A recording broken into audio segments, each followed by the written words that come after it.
On est avec Bruno Gassio, comédien, aujourd'hui comédien, et oui, tout arrive dans la vie. Les pâtes à l'ail, vous êtes sur la Seine, à la Seine parisienne, dans le 9e arrondissement de Paris. Vous allez partir en tournée un petit peu partout en France. Alors, dans quelques mois. Ouais, dans quelques mois, ouais. Mais il faut aller au théâtre si vous êtes à Paris ou si vous venez au moment des fêtes de Noël. Allez-y. Alors, la Seine parisienne, c'est la grande façade rouge qui est juste à côté des Folies Bergères, rue Richer, dans le 9e. C'est un joli théâtre. Et c'est une réouverture. C'était un théâtre qui était fermé depuis quelques temps et quelqu'un l'a réouvert. Et ça fait quoi de remonter sur scène, donc au bout de combien, 40 ans Oh, dites, 27. Vous avez dit 78, non? J'ai arrêté en 91. La dernière fois que j'ai joué, c'était en 91. Ah. Et alors, il y a un peu le trac, il y a un peu la trouille Moi, je suis un peu space. Moi, je suis un traqueur d'avant. Je suis pas un traqueur de pendant. Mais 3 mois avant, je veux pas y aller. Et je cherche les personnes à qui donner la pièce. Par exemple, je dis quel acteur pourrait jouer ce truc-là. Et tous mes copains me disent oui, tiens, on va faire des lectures. Et puis en fait, à 8 jours de la première, le trac s'en va parce que j'ai l'impression que c'est trop tard. Maintenant, il faut y aller. Il y a des gens qui sont là. Il faut qu'on y aille. Donc, c'est trop tard pour avoir peur. J'ai pas peur quand il n'y a pas moyen de faire autrement. Alors moi, j'ai pas encore vu la pièce, mais je vais venir la voir. Est-ce que vous mangez des pâtes à l'ail sur scène tous les soirs? On les mange pas, mais on les cuisine tous les soirs, oui. Ah, et ça sent l'ail dans Alors ouais, on a arrêté un truc. C'est en odorama. Non, mais on a arrêté ça. On a arrêté de faire cuire l'ail. Parce qu'en fait, il faut le faire cuire à peine, l'ail. Il faut que ça dure, faut que ça 15-20 secondes. Voilà. Et en fait, Philippe prépare, avant de commencer, il prépare vraiment la cuisine. Il me fait la cuisine, parce qu'il n'y a que moi qui mange pendant la pièce. Et ça sent l'ail, et on s'est dit, bon, pour nous, c'est pas un problème. Il y a des gens qui aiment pas ça, donc il faut pas leur imposer de l'ail. Mais surtout, ça va s'imprégner dans les rideaux. C'est-à-dire que toutes les pièces qui vont nous suivre vont s'appeler les pâtes à l'ail. C'est obligé. Donc vous avez viré l'ail des pâtes? Non, on garde l'ail, mais on le fait plus cuire, donc ça sent moins. Mais ça sent quand même un peu. Il y a des gens qui me disent au premier rang, mais ça sent. Vous faites vraiment? Bah oui, on fait. On a un feu, une plaque, et on fait de l'ail. Je me demandais si tous les soirs vous étiez obligé de manger des pâtes à l'ail. Pas obligé. C'est jamais une obligation de manger. C'est toujours un plaisir. Et vous vous embrassez pas, donc. On se fait des accolades quand même. Bah oui, après le problème de. Mais vous, le début de la pièce, il y a ça dedans. Il y en a un des deux qui veut rajouter des tomates. Et l'autre lui dit, tu vois une nana après. Oui, c'est ça. Donc, mais il y a beaucoup de choses de vous deux d'ailleurs, ou de vous trois, même avec Jean-Carole Larrivé. Il y a énormément. Il y a énormément de nous. Il y a énormément de nos amis. On cite dans la pièce tous nos amis de notre cité à Saint-Étienne où on a grandi, au 106 de la rue de la Richelieu. Vous dites que c'est un de vos plus vieux copains, c'est la personne que je connais depuis plus longtemps de toute ma vie. Je l'ai rencontré, j'avais 5 mois, il en avait 3. Ah, dingue. Ah oui. Ah oui, parce que vous avez dit 60 ans, donc je me suis dit, bon, alors ça veut dire qu'il a 70 ans, il l'a connu à l'école. Non, c'est connu. Vous êtes connu vraiment, vos parents étaient... nourrissons. Sa mère me gardait. Vous avez connu sa couche. Voilà.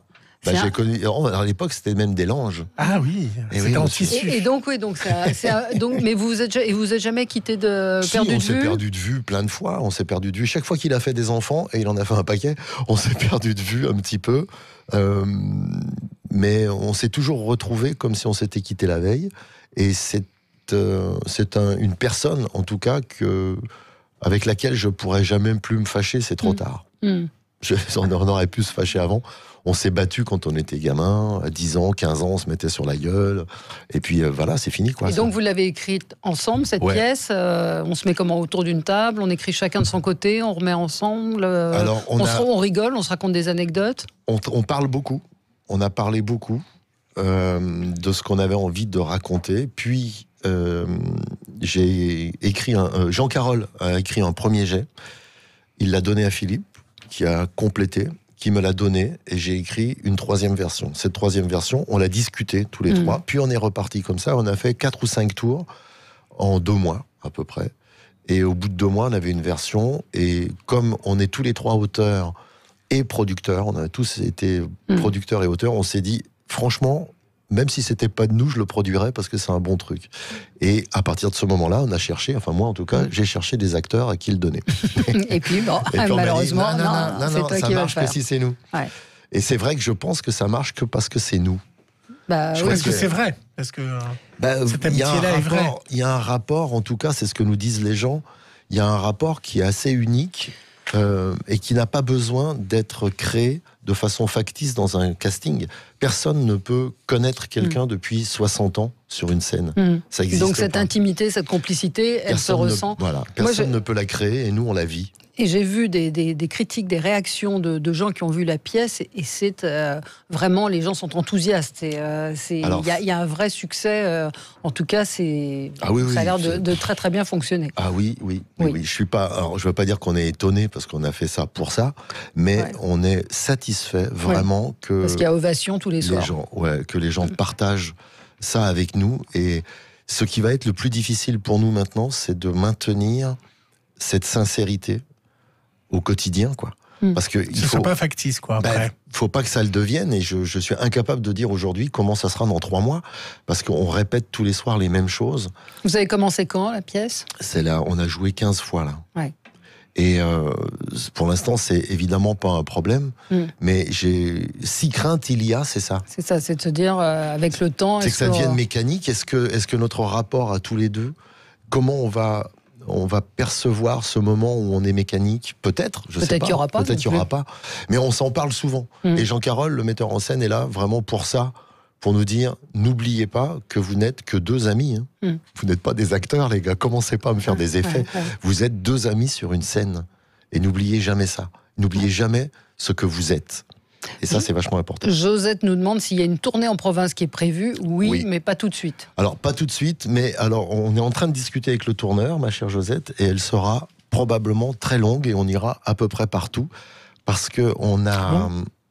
Elle sera probablement très longue et elle ira presque partout. Parce qu'il y a des gens qui veulent faire que les grandes villes, Paris, Lyon, Marseille, Bordeaux, tout ça. Partout en France. Voilà, moi je veux aller dans tous les endroits où il y a un théâtre. Mais ce ne sera pas tout de suite. Ce sera pas 2021, même la Donc il faut venir vous voir à Paris, il faut aller au théâtre. C'est vrai que les théâtres en ce moment ont un petit peu de mal. J'aimerais que quelqu'un vous appelle, parce que vous prenez des coups de fil, et nous dise quand, pour la dernière fois, il est allé au théâtre. Bah oui. Ça m'intéresserait de savoir et voir quoi. Je sais pas, 0826 300 300 sur Internet, mais c'est vrai que le théâtre, non, c'est pas très cher, ce que vous me disiez, les places, en tout cas, à la scène parisienne sont moins chères. En tout cas, nous, on a fait des promos pour le premier mois à 15 €, mais on se rend compte que même dépenser 30 € pour les gens pour aller au théâtre à 2, ça devient compliqué. Et le vrai prix des places, c'est 30. Et donc 60 € plus le petit verre qui va bien, plus la contravention qui va bien parce qu'on a du mal à se garer, une petite soirée à 80 boules. Il y a peu de gens qui peuvent se permettre ça. Mais ça vaut le coup en tout cas d'aller vous voir.